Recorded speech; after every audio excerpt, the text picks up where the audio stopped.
Kolay gelsin kardeşim, hayırlı işler. Bu maskelerin fiyatı ne kadar? 10 lira abi. Al kardeşim.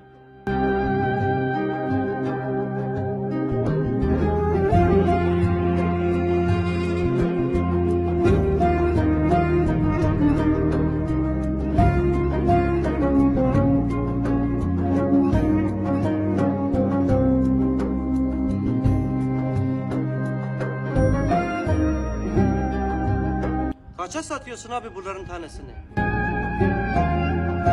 Tamam amca bunların hepsini satın almak istiyorum.